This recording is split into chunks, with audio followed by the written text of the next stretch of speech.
Hello, my lovely viewers. Assalamu alaikum. Welcome back to my channel, Sharifa's Lifestyle and Cooking. সবাইকে জানাই আমার চ্যানেলে স্বাগতম। জনপ্রিয় মালাই কেকের আরেকটি রেসিপি নিয়ে চলে আসলাম। তবে আজকের এই মালাই কেক তৈরি করে নেব কেক ছাড়াই। অবাক হচ্ছেন? খুব সহজেই অল্প কিছু উপকরণ দিয়ে এই মালাই কেকটি তৈরি করে নেব, কিন্তু খেতে দারুণ স্বাদ। বেকিং ছাড়া কেক ছাড়া মালাই কেক বাসায় মেহমান আসলেও খুব সহজেই তৈরি করে নিতে পারবেন। মালাই কেক তৈরি করার জন্য প্রথমে আমি এখানে নিয়েছি দুধ। 1 কেজি দুধ ঘন করে হাফ কেজি করে নেব। আর দুধটা যত বেশি ঘন হবে মালাইটা কিন্তু তত বেশি স্বাদ হবে। দুধ ঘন করার পর 2 ভাগ করে নেব। অর্ধেক দুধ অন্য একটি পেলাতে রেখে দিয়েছি, আর বাকি দুধ এখানে আমি এই দুধের সাথে কনডেন্স মিল্ক এবং কর্নফ্লাওয়ার অ্যাড করব। কর্নফ্লাওয়ার দিলে দুধটা আরও বেশি ঘন হয়ে আসবে। বাকি অর্ধেক দুধ কিন্তু এখানে ঠান্ডা হওয়ার জন্য রেখে দিয়েছি। অল্প একটু পানির মাঝে 1 চামচ কর্নফ্লাওয়ার দিয়ে মিশিয়ে নিব। টি চামচে 1 চামচ কর্নফ্লাওয়ার। কর্নফ্লাওয়ার দিয়ে যে কোনো একটা জিনিস তৈরি করলে সেটা যদি কর্নফ্লাওয়ারটা আগে মিশিয়ে রাখা হয় তাহলে কিন্তু সেটা যে কোনো ধরনের খাবারের মাঝে দিলে সেটা কিন্তু ভালো হয়। এ পর্যায়ে চুলার আঁচটাকে কিন্তু মিডিয়াম আঁচে রেখে দিয়েছি। এখন কর্নফ্লাওয়ার এবং কনডেন্স মিল্ক মিশিয়ে নিব। প্রথমেই কর্নফ্লাওয়ার দিয়ে মিশিয়ে নিব, তারপরে কনডেন্স মিল্ক দিয়ে দিব। আমি এখানে 1 কাপ কনডেন্স মিল্ক অ্যাড করব। তবে আপনি চাইলে কনডেন্স মিল্ক কিন্তু আরেকটু বেশি বা কমও দিতে পারেন। যারা মিষ্টি জাতীয় খাবারগুলো হালকা মিষ্টি খেতে পছন্দ করেন তারা কিন্তু অবশ্যই কনডেন্স মিল্কের পরিমাণটা কম দিবেন, কারণ কনডেন্স মিল্ক খেতে এমনিতেই বেশি মিষ্টি। দোকানের কেনা কনডেন্স মিল্ক কিন্তু আরও বেশি মিষ্টি থাকে। যদি বাসায় খুব সহজে তৈরি করে নিতে পারেন তাহলে তো সেটা নিজের পছন্দ মতো চিনি অ্যাড করা যায়। কনডেন্স মিল্ক দেওয়ার পরে খুব ভালো করে মিক্স করে নেব এবং বারে বারে মিক্স করে নিতে হবে, না হয় কিন্তু কর্নফ্লাওয়ার দেওয়া হয়েছে এখন লেগে যেতে পারে। তাই বারে বারে মিক্স করে নিতে হবে। যখন দেখা যাবে যে একটু ঘন হয়ে আসছে তখন চুলার আঁচটা অফ করে দিতে হবে, কারণ ঠান্ডা হলে আরেকটু ঘন হয়ে আসবে। আমার চ্যানেলে কিন্তু কেকের আরও নানা রকমের রেসিপি আছে, আপনি চাইলে সেগুলোও দেখে নিতে পারেন। মালাইটা যেন এমনটি থাকে, খুব বেশি ঘন বা খুব বেশি পাতলা যেন না হয় সেদিকে কিন্তু খেয়াল রাখতে হবে। আজকে আমি মালাই কেক তৈরি করব এই বিস্কুটগুলো দিয়ে, আর এই বিস্কুটগুলো দিয়ে কিন্তু তিরামিসু তৈরি করা হয়। এই বিস্কুটগুলো খেতে একদমই নরম, আর বাচ্চারা তো খুব বেশি পছন্দ করে। এই বিস্কুটগুলো যদি বাসায় থাকে তাহলে মালাই কেক ছাড়া খুব সহজেই তৈরি করতে পারবেন। এই বিস্কিটগুলো লন্ডনে আসে ইটালি থেকে, কারণ ইটালির এই বিস্কিটগুলো দিয়ে তিরামিসু তৈরি করলে কিন্তু বেশি স্বাদ হয় খেতে। লন্ডনে যে বিস্কিটগুলো পাওয়া যায় তিরামিসুর জন্য সেটির চাইতে এই বিস্কিটগুলো ভালো বেশি।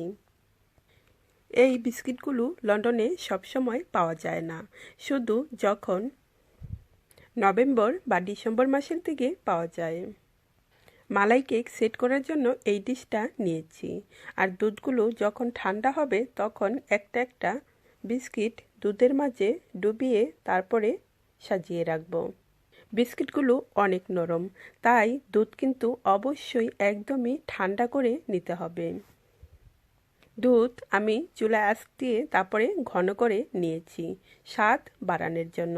তবে আপনি চাইলে কিন্তু দুধ এত বেশি ঘন না করেও এই বিস্কিটের মালাই কেক তৈরি করতে পারেন।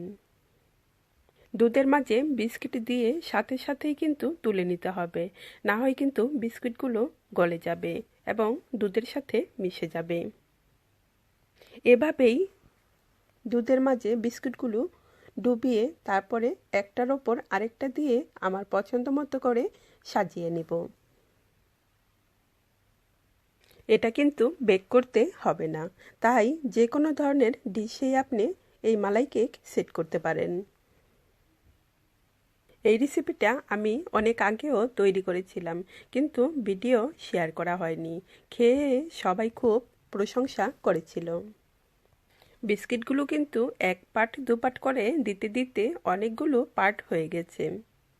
এখন আর ওপরে আস্ত বিস্কুট না দিয়ে একটাকে দুভাগ করে তারপর ওপরে দিয়ে দিব।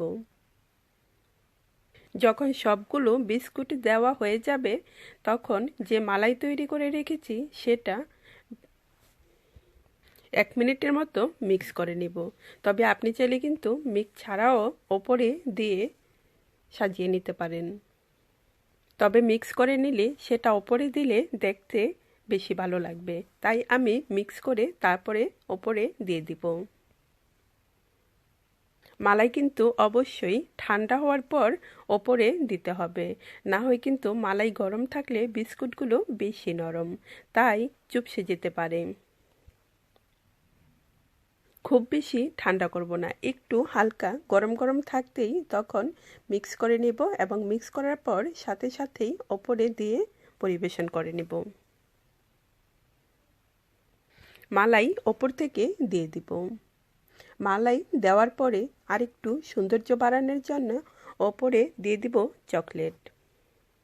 চকলেট একটু গুঁড়ো করে তারপরে ওপরে দিয়ে দিব। যে কোনো ধরনের চকলেটই গুঁড়ো করে দিতে পারেন বা বাদাম দিয়েও সাজিয়ে পরিবেশন করতে পারেন। এই চকলেট খেতে খুব বেশি স্বাদ এবং বাদাম দিয়ে তৈরি করা, তাই বাদামের এই চকলেটটা দিয়েই ওপরে পরিবেশন করে নেব। অনেক বাচ্চারই আছে বাদাম খেতে পছন্দ করে না, কিন্তু চকলেট খেতে খুব পছন্দ করে, তাই তাদের কিন্তু এই চকলেটটা দিতে পারেন, তাতে করে বাদামও খাওয়া হবে। কেক ছাড়া বেকিং ছাড়া রেডি হয়ে গেল মালাই কেক। খেতে কিন্তু দারুণ স্বাদ। রেসিপিটি কেমন লাগলো অবশ্যই কিন্তু প্রিয় ভাই বোনেরা কমেন্ট করে জানাবেন, কারণ আপনাদের কমেন্টগুলো পড়তে আমার কাছে খুবই ভালো লাগে। এবং ভিডিওটি ভালো লাগলে লাইক দিয়ে আপনার ফ্রেন্ড এবং ফ্যামিলির সাথেও কিন্তু শেয়ার করতে পারেন। আপনি যদি আমার চ্যানেলে নতুন হয়ে থাকেন তাহলে এরকম নিত্য নতুন রেসিপি এবং নানা ধরনের ভিডিও পেতে চ্যানেলটি সাবস্ক্রাইব করে সাথেই থাকুন।